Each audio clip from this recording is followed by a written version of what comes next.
नमस्कार विद्यार्थी मित्रों, आज हम कक्षा 5 में इकाई 11 सच्चा बालक इस कहानी के प्रश्नोत्तर यानी अभ्यास क्रम के प्रश्नों को हल करेंगे। इससे पहले हम इसे पिछले अध्याय में पढ़ चुके हैं। एक बार इसका पुनरावर्तन कर लेते हैं कि इस कहानी में सच्चाई का महत्व बताया गया है कि जीवन में मनुष्य को अपने आदर्शों को कभी नहीं छोड़ना चाहिए। जो अपने आदर्शों को कभी नहीं छोड़ता वह अपने जीवन में महान बनता है।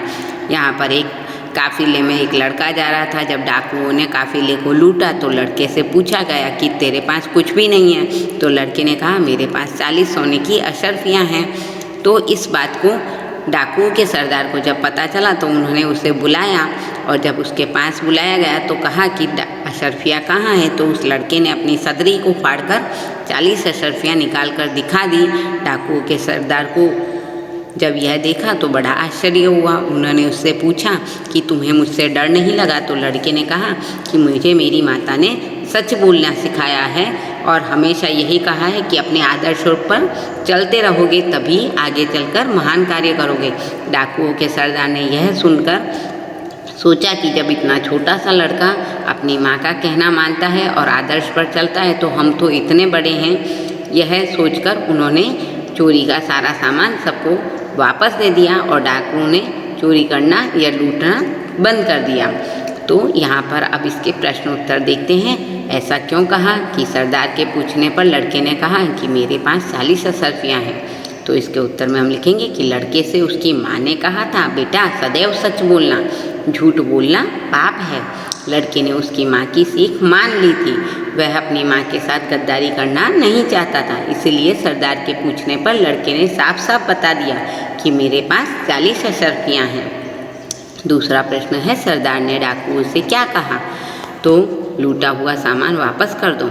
तो इसके उत्तर में लिखेंगे कि लड़के ने अपनी माँ की सीख के अनुसार डाकुओं को साफ साफ बता दिया था कि उसके पास 40 अशर्फियाँ हैं। लड़के की यह ईमानदारी देखकर ही सरदार बहुत प्रभावित हुआ और लूटमार से उसे नफरत हो गई। इसलिए सरदार ने डाकुओं से कहा कि लूटा हुआ सामान वापस कर दो। दूसरा प्रश्न हमें कह रहा है कि ये जो वाक्य दिए गए हैं इन्हें सुंदर अक्षरों में विराम चिन्हों का प्रयोग करते हुए अपनी पुस्तिका में लिखना है। लड़का मेरे पास 40 अशर्फियाँ हैं। दूसरा आसमान में घनघोर बादल छाए हैं। तीसरा माँ ने कहा था बेटा सदैव सच बोलना। चौथा हमेशा सत्य की ही जीत होती है। पांचवा हॉकी हमारा राष्ट्रीय खेल है। तो मित्रों आपको इन सभी वाक्यों को सुंदर अक्षरों में अपनी पुस्तिका में लिखना है। अगला है यदि आप अब्दुल कादिर की जगह होते तो क्या करते। तो यदि हम अब्दुल कादिर की जगह होते तो उसकी तरह मैं भी सच बोलकर अशर्फियाँ डाकुओं को दे देता और डाकुओं से कहता कि मैं इतना छोटा होने के बाद भी सच बोलता हूँ और एक आप है कि भगवान के बताए नेक रास्ते पर नहीं चलते और इस प्रकार बेईमानी की कमाई खाते हैं।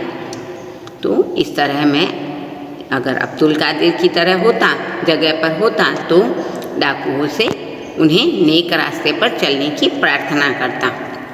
प्रश्न 4 में कुछ विरोधार्थी शब्द दिए गए हैं, इनको हमें अपनी अभ्यास पुस्तिका में लिखना है।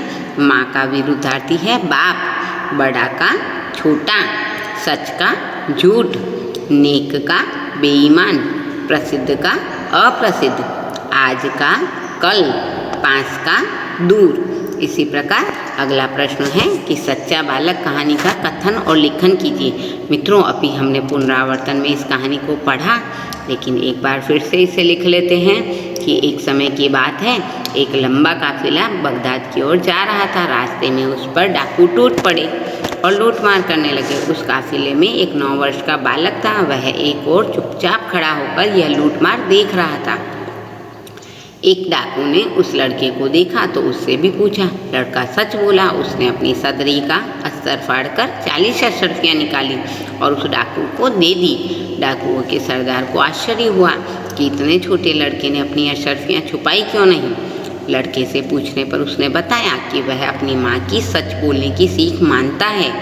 अगर कोई भी मुसीबत आए तो उस समय माँ के साथ गद्दारी करना नहीं चाहता था, इसलिए वह सच बोला।